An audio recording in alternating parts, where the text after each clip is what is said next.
How do? Time for Spider and Olde Scooter again. It do come up now and then. I've been off, as I've said before, making an audio book out of this. Then today, I made the final moves on a sidewalk. I've been working on this sidewalk for days. Pavers, curved, up and down, fill in the cracks with concrete like sand. I don't know. It's quite a do I've been at. But here we are to do a Spider and Olde Scooter. So I've told you that I'm spending all my time on that, so I'll put it away. And I'll tell you what this is about. This is my other book. Book plug fans, A Reluctant God. Go to Amazon and get either it or Ms. and blow your own socks off. This is the normal curve by which I think most everything is quantified, explained, understood. But mainly we're here to play Spider Solitaire. I have learned, I think I may have mentioned this. I should remember what I may have mentioned, but I'm not sure. Sister Mandy.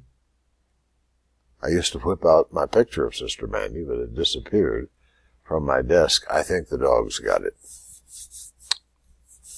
The dogs always loved Mandy. But anyway,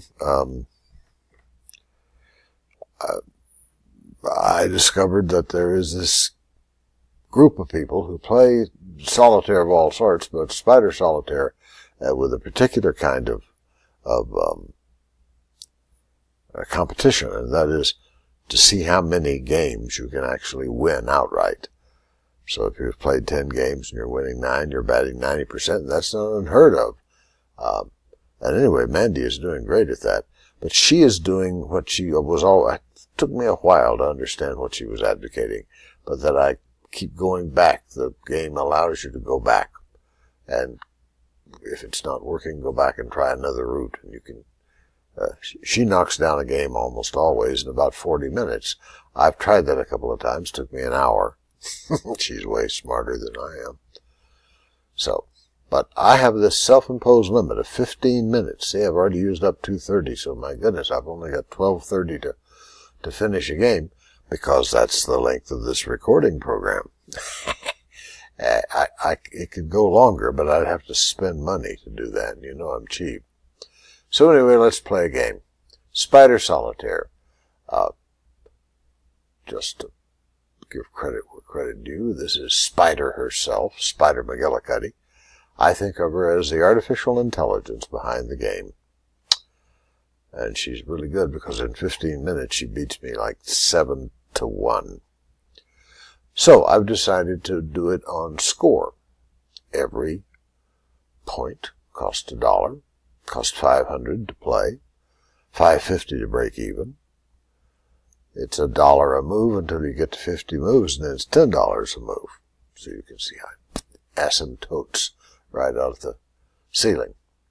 So, enough chit-chat. Get on with the game. We've got a queen and 2 kings, 3 kings. My goodness, well, I guess there's no way I can see which is best. Speaking of seeing, as you notice on my head, my Petzl Taquina. I wear this thing not to look silly, which I know it accomplishes, but because I advocate them to my fellow old folks. Wear them in the evening and at night. Turn them on, clicky poo. And they have this one has 2 levels of illumination. And I think they're safety issues. They keep you from stumbling, or as I always say, stepping on the dog's ball. That's a singular.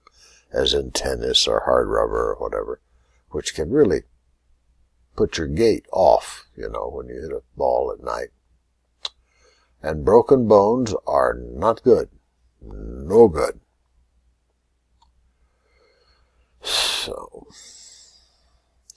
So the way I play it and try to get it done in 15 minutes is I don't go back any further. See, you can undo, bang, and I took $1 off what I'd spent. And all I'll have to remember is what I did. No, there it was. But only back to the last deal. Here comes a deal. I played all the things I can play here. Probably not, but what the hey. Okay, that was a deal. Now I can go no further back than this. Whereas when you're playing an all-out game, you're just trying to win. You don't care about the score. So you can go back through all. You can go clear back to the beginning if you want to, or you can go back through 2 deals or wherever you think your error branch happened, and you can fix it and see if it's better. All better now.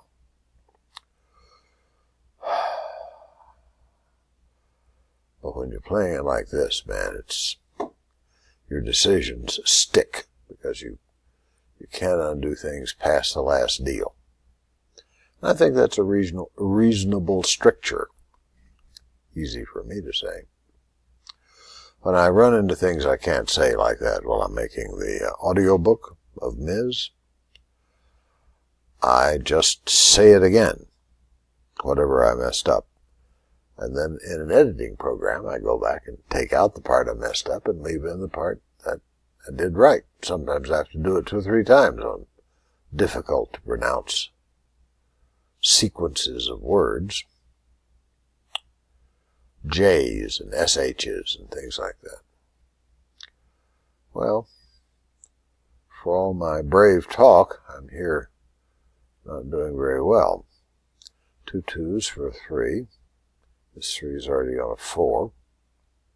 2, 3, 4, 5. So, am I going to put this 2 on this one or that one? Does it matter? I don't know. This uncovers a 6, which I can't use. This would uncover an ace, which I could. So, I'll do that. That's a simple kind of decision. It might not be the right decision to win the game. I've discovered that the obvious best move sometimes ain't. 8, 7. Well, let's see. Oh, I see. Gracious sakes. Ms. McGillicuddy, Spider Mac, is not treating me well tonight. I've already used 7 minutes and 20 seconds. I'll take a stop here and do a short wrap on the normal curve. The distribution of things, this one, oh, don't do that. What is this? Name normal curve locked where? I don't know. What are you doing here? Oh, computers are sometimes so irritating. So, take intelligence. This is a 90 and this is 110 and 68% of the population is in there, and that's average intelligence. Above average and strong and very strong intelligence. Just thought you'd want to know about that. But it's also stuff like height, weight, gullibility. You can measure gullibility. It would come out on a normal curve. It would be these people over here that fall for everything. They believe it. You say it must be true. The people over here, no matter what you say, they're not going to believe you. The great bulk of people, they're gullible to the extent of maybe I believe you, maybe I don't. Some do, some don't. It's quantitative. It can be figured out exactly. So, there are a lot of people over here in the gullibility curve, way high, way gullible, in my humble opinion, that are Trump supporters. So, I got my little political shiv in there now. I'll press on. And notice I didn't say intelligent. I said gullible. The need to believe, the eagerness to accept. Pardon me, itchy nose time. Itchy nose time. Ichiban Tamadachi.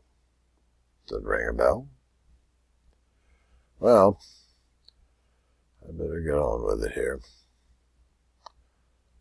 It's not turning out to be a terrific game for me, but I have no right to expect a terrific game. It's terrific to rotten games are distributed along a normal curve. You just have to put the correct quantities in on the curve, and you'll see what I mean. Mandy and I have a pending question. She hasn't responded to it. I raised it. And that is on the score basis. Would do it the way she's doing it or doing the way I do it, end up making the most money.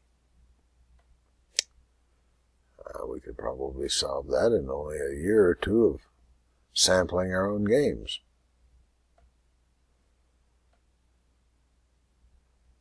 But mine is different than hers, fundamentally different. You can only go back so far. I'm sure you saw that move long before I did. 3, 4, I don't see any 4s. And Queen, Jack, Queen, there we go. Little progress there, thank heavens. Makes me feel good. A black 5 would just be terrific, along with a black king. But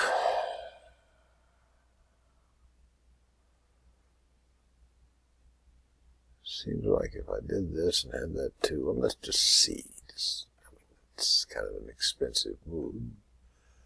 Got me a few moves.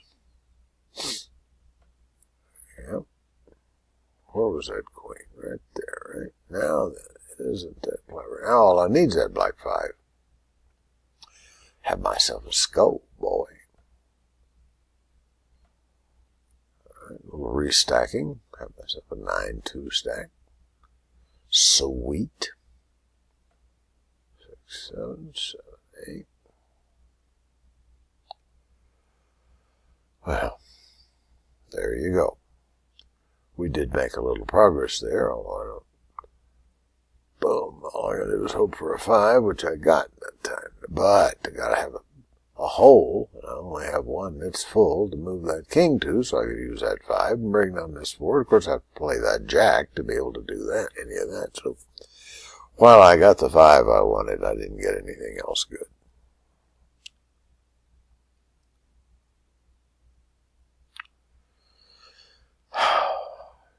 Jack 9, Jack 10,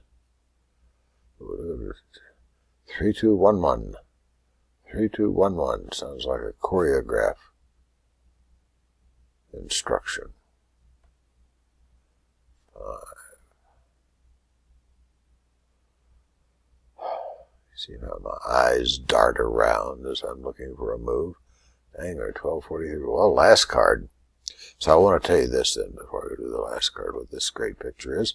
It's sweet, maybe 1945 or who knows, maybe 39, listening to the radio, reading, family sitting around, heaven knows what mom is doing, maybe knitting. Yeah, that's a knitting needle. But it's old-time radio, and that lets me plug my friend who has a website called Gold Time Radio. Jim Ramsberg's Gold Time Radio. Well, Jim's an old friend of mine. We worked together in Los Angeles back in the 60s. Smart guy. He's got this neat website. He's got jillions of people watching it. And he's just working his way through old-time radio. He publishes scripts. He has tapes. He's got transcriptions, heavens knows. Digitized transcriptions. But anyway, it's not Gold Time Radio, it's JimRamsberg.com. Jim Ram, R-A-M-S, Ramsberg.com. So if you're an old time radio person, check it out and you'll feel just like that picture. Isn't that clever? So I got my plug-in for Jim, and now I'll try to finish. Play the last card. I only have 45 seconds. 3, 4, 2, 3, ace 2, queen, king, 10, nowhere. Oh, well, we're running out of time and I'm running out of plays. So I lost $88. I'd have to hit $5.50 to break even. So I'm $88 down from that. It's been a pleasure seeing you again. Hope you enjoyed the game. Check out Jim Ramsbergs.com. JimRamsberg.com. Good night, friends. Be good.